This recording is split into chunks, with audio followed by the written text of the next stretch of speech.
Famous? কি বালের famous তুমি? মানেটা কি আপনি বলতে কি চাইছেন? এই যে কাঞ্চন সাবন্তী প্রসূতি দিলে তিন নম্বর বিয়েটা কে দিল? আমি, দা ফেমাস চোদন ঘটক।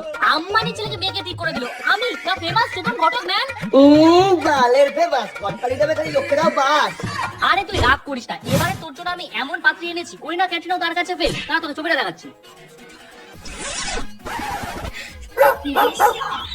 এই দেখ।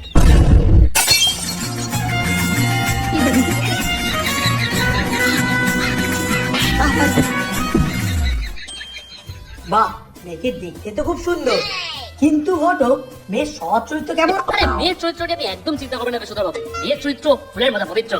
তা কি ফুল? ডুমুরের ফুল, সেটা কখনো দেখাই যায় না।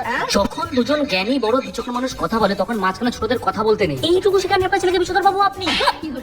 আরে চোদন ঘটক যে, কেমন আছেন? আরে এই তো দাদা ভালোই আছি, আপনি কেমন আছেন? আমি খুব ভালো আছি। আমার বোনের জন্য আপনি যে ভালো পাত্র দেখে দিয়েছিলেন, এখন আমার বোন অনেক সুখে আছে, আর সেটা দেখে এখন আমি অনেক ভালো আছি। আরে সে ঠিক আছে, কোনো ব্যাপার না, সাবধানে যাবেন। হ্যাঁ আসলাম। হ্যাঁ, যান যান।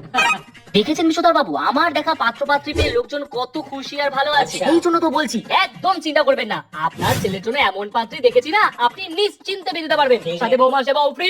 বেশি বড় বড় কথা না বলে চলো আগে ওদিকে যাই। আরে ভাই ওঠো ওঠো ওঠো ওঠো। চোদন ঘটক, আপনার জন্য আমার ভাঙা সংসার পুরো ফুলে ফেপে উঠেছে। হেসে পায়ে পড়ছে, সংসার ফুলে ফেপে উঠেছে বলছে, ভালো কথাই বলছে, কিন্তু নাম যাচ্ছে। হ্যাঁ তখন ঘটক আপনার জন্য আমার সংসার ফুলে ফেপে উঠেছে। হ্যাঁ, আনন্দের জন্য কি মানুষকে সম্মান দিতে ভুলে গেছো? কিছু মনে করবেন না ঘটক বাবু, আমি ভুলে গেলে আপনি কিন্তু 100 টাকার জন্য রোজ একবার হলেও ফোন করতে বলেন না। 2 বছর আগে আপনি আমার মেয়ের বিয়ে দিয়েছিলেন, মেয়ে আমার সুখী আছে, কিন্তু সব টাকা মিটিয়ে দেওয়ার পর 100 টাকা বাকি ছিল, সেই 100 টাকার জন্য রোজ আপনি আমাকে ফোন করেন। ওহো, মালটা কিপটা তো বটে, এবার চেঁচা।